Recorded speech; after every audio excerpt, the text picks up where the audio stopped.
Brothers, man, here we are, Rocklahoma 2023. It is day 2, and I'm here with the boys from P.O.D, and it is freaking hot. Yes, Oh my gosh. You know, we felt hotter though, yeah. so I'm okay with it. No, I mean, look, it's been hotter. And I've been playing that song and dance all day long about bitching about the heat. But let's be honest with you, it's always hot here. Yeah, so there's really no way around it, man. It doesn't matter whether this was in May or whether this is in September. It's always hot. It's Oklahoma. There's no way around it. Is that why the soil's red? Yeah, I think so. I don't know. I have no idea. It's just baked. It's burnt.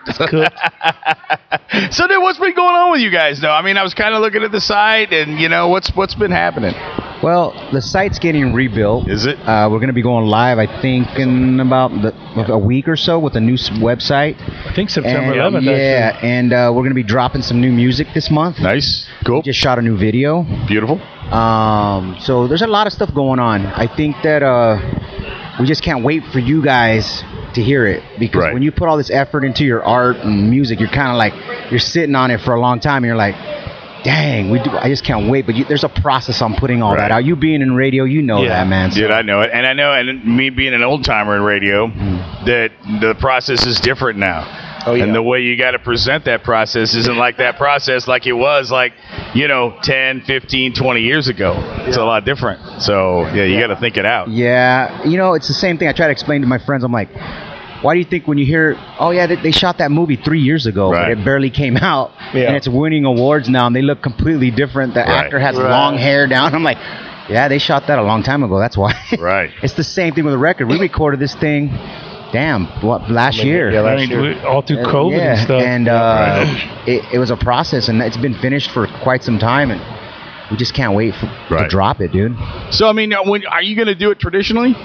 What do you mean? I mean, like an actual tangible copy? Well, I mean, how a lot of bands now they just drop the whole thing and drop there's the single and the album comes. Or are you just kind of going to do that because it's not coming out for a while? We're gonna waterfall, like we're gonna have single and then keep people. To me, that's kind of like the way hip hop does it. Stuff. I mean, R&B, they'll drop a bunch of songs, and you're like, dude, when's the album come out? You're excited for the album, In this day and age, we've learned that there's not just one type of single anymore. Right. No, it's a different world now. Single for streaming, single for everything. So it's a whole new world. Dropping stuff periodically until the record drops. It's a whole kind of social media thing now, and the way it has to be presented, and you can't.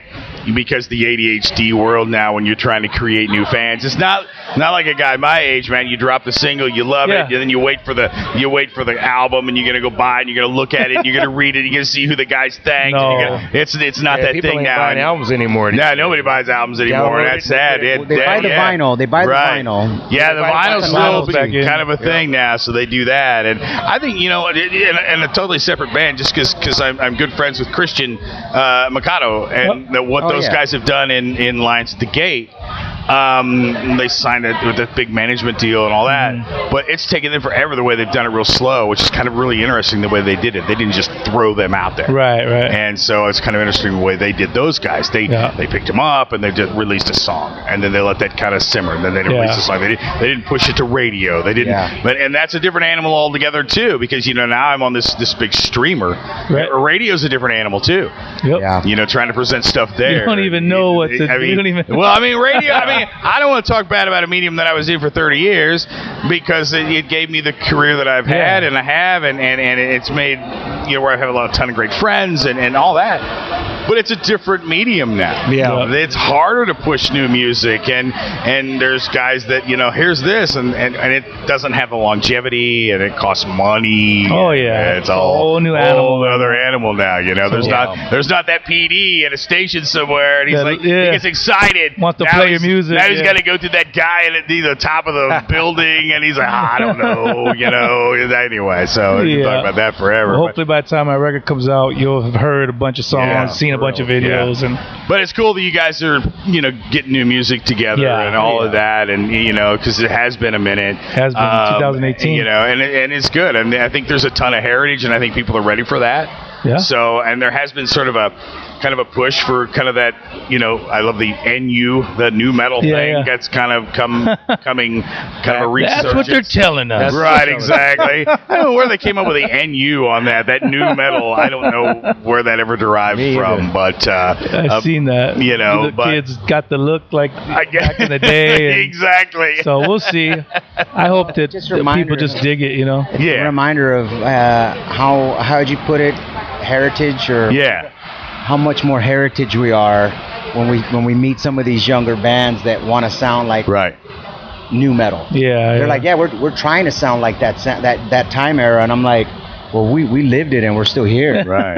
Right. Hey, exactly. And it's kind of a cool nod, though. I mean, it's a cool nod. I mean, but it's like, but I mean, it's like we did that. You know what I mean? Yeah. So we'll see, man. So, I mean, how are you guys doing touring? Are you just kind of spread? We haven't even really started. No. Man. Yeah. These are just fly-out dates. What's the record drop? Spot dates. Yeah. We did a bunch of stuff with Korn right at the end of last year. Went out with Ginger, and then we just been doing the festivals and fly-outs. That way, when the album does come out, or when the singles come out, it'll be fresh again, not wear out our welcome all over the place. Right. But I know once the album and the singles and stuff drop, then that's, luckily for us, we have international fan base as well, so we will probably be hitting Europe again, and then down South America. Yeah, and unfortunately, and I'm the first one to say it, like the international fan base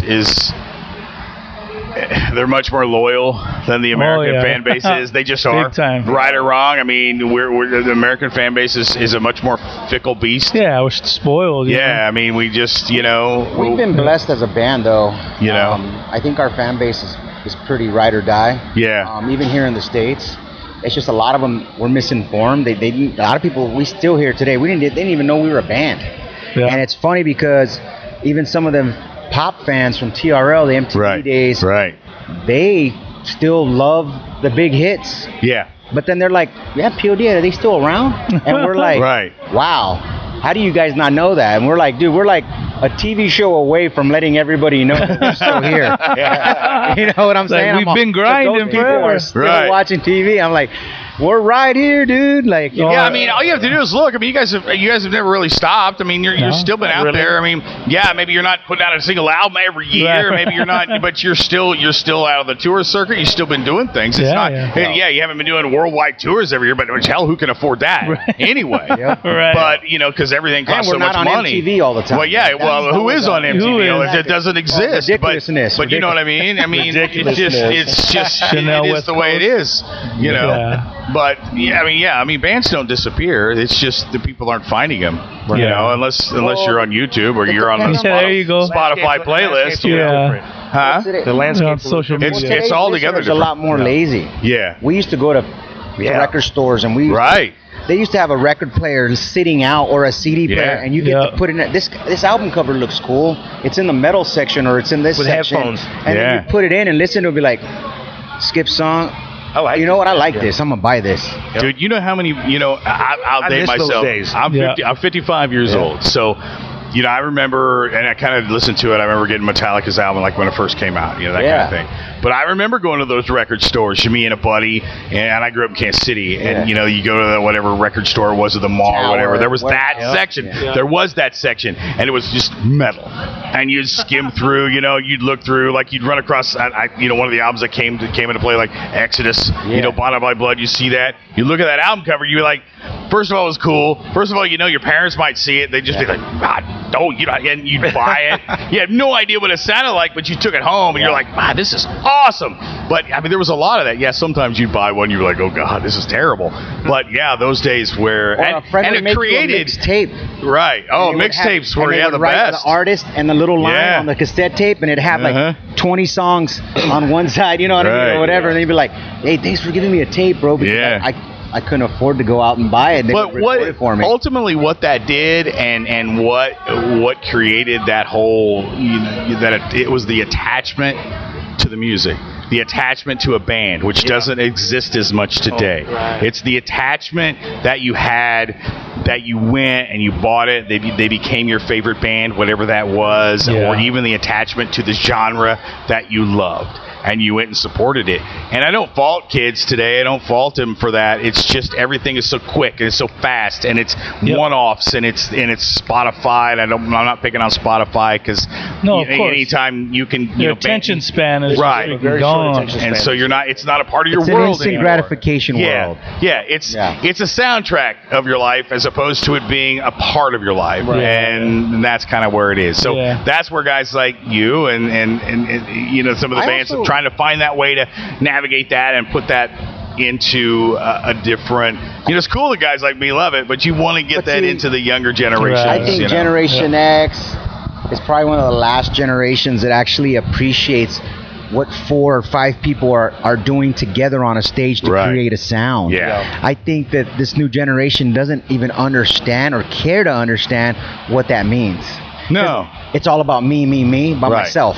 Right. So, you know, I wonder sometimes, like, hey, the band as a whole ever going to go away because people just don't care of, you know, about 5 guys getting together? There's old school people, but a lot of these young kids, like, you try to explain it to them, they're just looking up like, when I was growing up, I was like, that's freaking awesome, dude. There's some kids out there. Did you see that band? They were killing it. You know? There's some kids out there, they hear a guitar and they think that's their dad's music. No, you're right. That's my dad's music, because they're listening to all this electronic stuff. They're like, well, now you really just need one guy. You've got backmasking. You got everything. It doesn't matter. I mean, it doesn't matter now that no one thinks anything about it. I mean, you see artists all the time talking about that, you know, ridiculing the stuff that they're producing in the studio. They cannot do live. You know, and I don't know whether it was a Travis Barker or whoever it's not, but people don't care. There's people selling out stadiums. They don't care. I've been to the shows where the guy's like, I need you guys to help me out. I drank too much last night. He puts his mic down and the track's still rolling. I have nothing against tracks, but he's completely, it's his voice, and he's just standing there and he's doing this.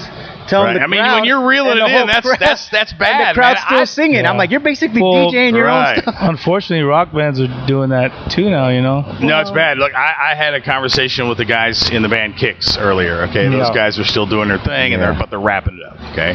They know that it's their time and so on and so forth. But there are some guys out there, and I'm not going to mention names, but there's a point there where too much. you just need to quit. And, you know, money is money. I get it.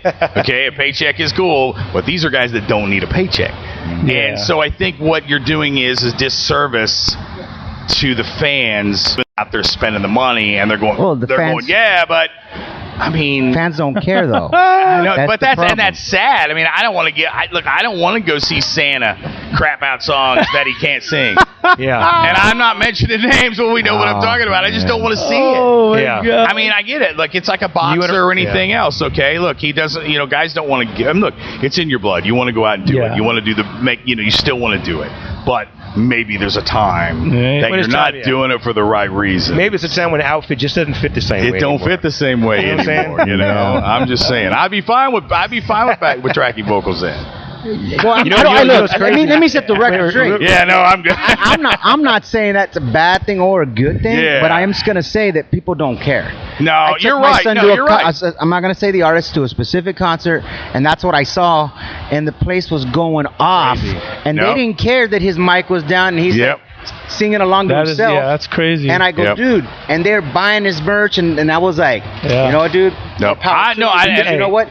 You're smelling snake oil, and I love it. Right. And you're making a shit ton of money. Milli Vanilli got murdered for it. Right. You know what? Today's funny you mentioned that though. That would not happen today. That would not happen today. Yep.